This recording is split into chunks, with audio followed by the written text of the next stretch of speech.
जी नमस्कार। हम आज एक बहुत ही गंभीर विषय पर चर्चा करने आए हैं। देखते हैं कि हमारे बच्चे बचपन से लेके 10, 12, 14, 15 वर्षों तक बहुत ही तेज रहता है। ऐसा लगता है कि ये बच्चा कुछ अजूबा सा कर देगा, कुछ नया कर देगा, कुछ बड़ा कर देगा। लेकिन कुछ दिनों के बाद 20, 22, 24 जाते जाते वो एकदम से निकम्मा सा बन जाता है, गोबर बन जाता है। अब लगने लगा कि वो कुछ नहीं कर पाएगा, वो शून्य हो गया, वो जीरो हो गया। आखिर ऐसा क्यों होता है? एक बहुत ही इंटेलिजेंट व्यक्ति शून्य कैसे हो जाता है? विवेक शून्य कैसे हो जाता है? किंग कर्तव्य विमूढ़ कैसे हो जाता है?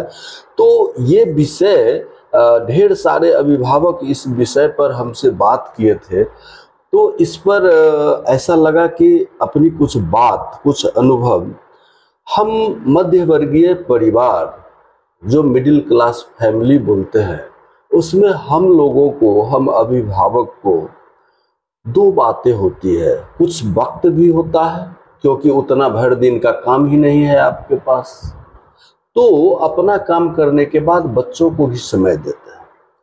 और हमारी आमदनी उतनी ज़्यादा भी नहीं है, इसलिए उस बच्चों को समय देते हैं ताकि वो बच्चा अच्छा करे और कम से कम अपना भविष्य सुदृढ़ करे, हमारा तो जो करे या ना करे। इसलिए हम थोड़ा अपने अर्निंग पर भी ध्यान देते हैं और बच्चों पर भी ध्यान देते हैं, और बच्चों पर ध्यान दे पाते हैं। इसी वजह से बच्चा इंटेलिजेंट हो जाता है। हम मध्य वर्गीय परिवार की यही कहानी है। फिर क्या होता है? फिर बच्चों के दिमाग में एक बात आ जाती है कि यार मैं तो बहुत तेज हूं, और ये बात उसको कैसे लेके डूब जाता है, इसको देखिए। 8वां 9वां 10वां तक हम मध्यम परिवार के लोग जो पढ़े लिखे हैं, वो अपने से, और जो पढ़े लिखे नहीं है, सक्षम नहीं है, वो ट्यूटर रख के जैसे तैसे उस बच्चे को पढ़ा लिखा के उस बच्चे को इस तरीके से मजबूत बना के रखते हैं कि अब लगता है कि ये हिंदुस्तान का नाम कहीं उलट न दे, कुछ बड़ा न कर जाए, हमारे परिवार का तो करेगा ही। आखिर क्या होता है कि वो बच्चा शून्य की तरफ चला जाता है। वो बच्चा किंग कर्तव्य विमूढ़ हो जाता है। जैसे अर्जुन महाभारत में अपना गांडी पटक दिया, अब उससे कुछ नहीं होने वाला। वो लगा हुआ है लेकिन होने वाला कुछ नहीं। ऐसा क्यों होता है? ऐसा इसलिए होता है कि जब वो अभिभावक के पास था, अभिभावक की नजर थी उस पर, वो या तो डर से या प्यार से या समझदारी से वो अभिभावक की बात को मानता था और वो पढ़ता था, वो तेज था, वो एक नंबर में था। लेकिन उसके दिमाग में तेज क्या होता है, इसकी गलत अवधारणा बन गई। क्या अवधारणा बन गई? वो समझने लगा कि यार मेरा तो दिमाग इतना तेज है कि मैं साल भर के कोर्स को 2 महीना में ही कर डालूंगा। उसे ये नहीं पता है कि इस एक चैप्टर को हमारे गार्जियन अपने सहयोग से या हमसे 25 बार करवाए हैं, इसलिए उस चैप्टर की सारी बातें मेरे दिमाग में घुस गई है। मैं क्या हूं इसलिए मुझे आता है, ये बात उसके दिमाग में नहीं रहती है। उसके दिमाग में एक ही बात रहती है कि मैं तो तेज हूं, और ये फंडा कि मैं तेज हूं उसे लेके डूब जाता है, उसे निकम्मा बना देता है। कैसे बना देता है? जब अभिभावक के पास से वो दूर जाता है, तब पहली बार उससे ये एहसास होता है कि यार मैं तो इतने दिन तो हमारे गार्जियन हमको कैद में रखे थे, अब तो मैं आजाद हो गया हूँ।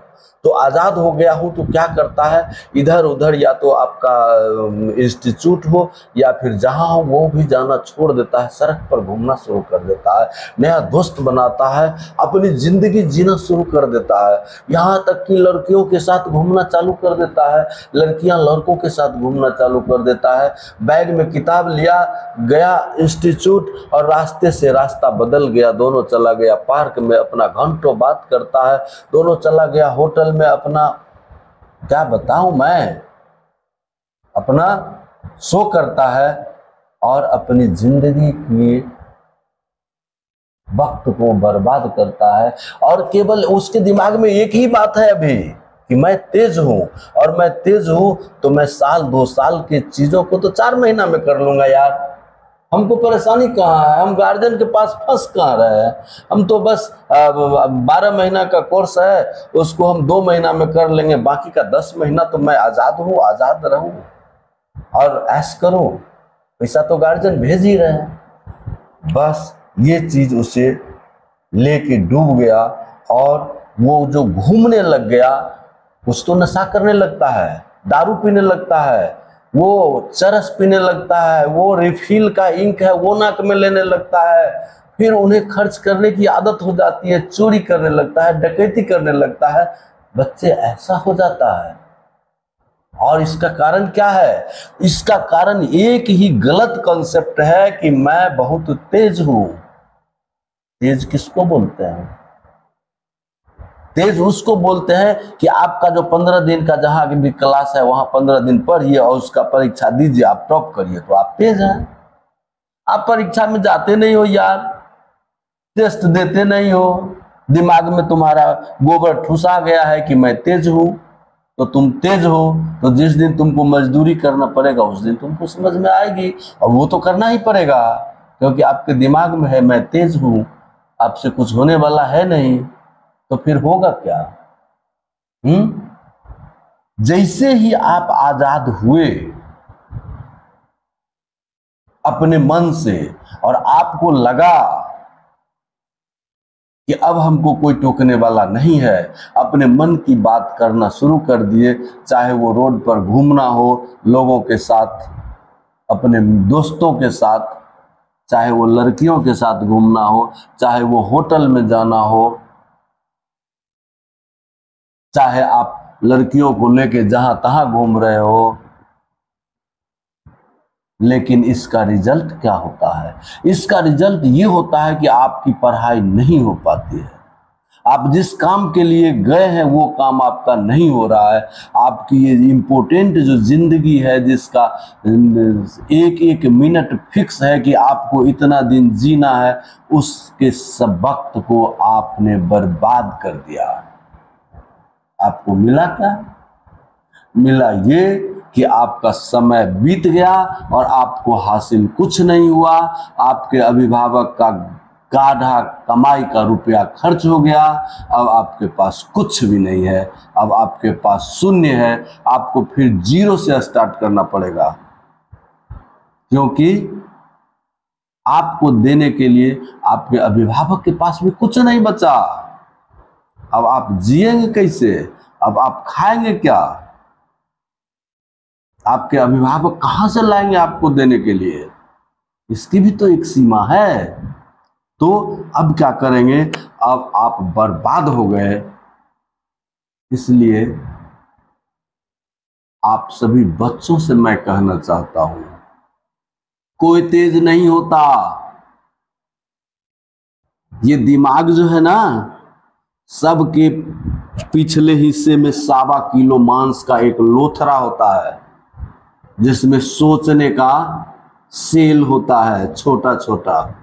ये सबको बराबर होता है, कोई कमजोर नहीं होता और कोई तेज नहीं होता। एक चीज पर जो जितना अधिक काम करता है वो उसका विशेषज्ञ बन जाता है। यही जीवन का फंडा है, यही समझने का फंडा है। कोई न तेज होता, न कोई भुसकोल होता, न कोई मूर्ख होता। हाँ, बात एक होता है कि आपको कहाँ जाना है, और जहाँ जाना है वो आपको दिख रहा है या नहीं दिख रहा है, और जिधर आपको जाना है उधर की ओर आप जा रहे हैं कि नहीं जा रहे हैं। आपको जाना है कलकत्ता, आप दिल्ली की ट्रेन में बैठ गए हैं, आप कब पहुंचोगे बताओ? आप गए हो पढ़ने के लिए कि मैं डॉक्टर बनूंगा या इंजीनियर बनूंगा, और लड़की के साथ पार्क में घूम रहे हो। कब बनोगे डॉक्टर? 80 बरस की उम्र में। तब तक तुम्हारे पिताजी का 20 बरसी हो जाएगा, तब बनोगे। वो नहीं होगा। होगा ये कि आपको परेशानी होगी, आप अपने आप को ठग रहे हो।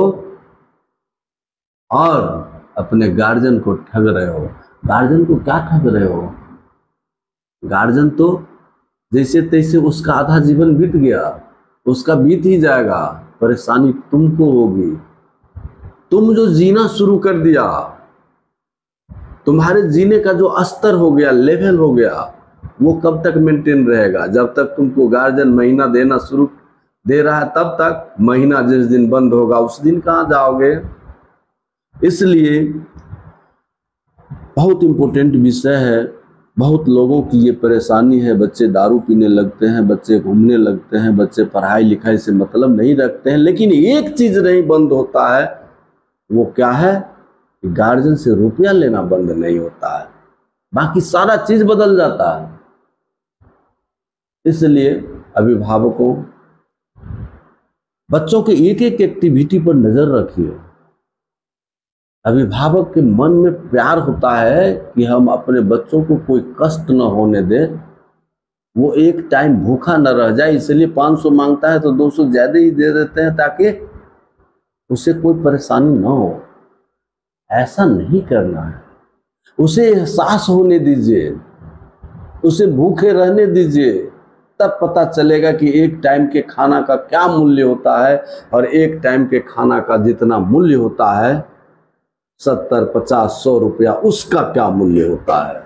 और उसको कमाने में जो हमारे शरीर को जो मांस पेशी को हिलाना पड़ता है उसका क्या मूल्य होता है, और इस दुनिया का क्या मूल्य होता है, इस जीवन का क्या मूल्य होता है। हमको गार्जियन अपनी नज़र के सामने से कभी दूर नहीं जाने दिए, उस बात का क्या मूल्य होता है। हमको गार्जियन हमेशा ये कहते रह गए कि बेटा ऐसा मत करो, ऐसा करो, इस बात का क्या मूल्य होता है, ये वो तब समझेगा जब वो रोड पर आएगा। इसलिए हो सके तो उसके एक एक गतिविधि पर जरूर नजर रखिए, दूर से ही नजर रखिए, और जहां आपको लगे कि ये गलत दिशा में जा रहा है ब्रेक करिए, उसको छोड़ दीजिए। कोई चिंता मत करिए कि वो चला जाएगा, कहीं मर जाएगा, कहीं कुछ नहीं होगा, कोई नहीं मरेगा।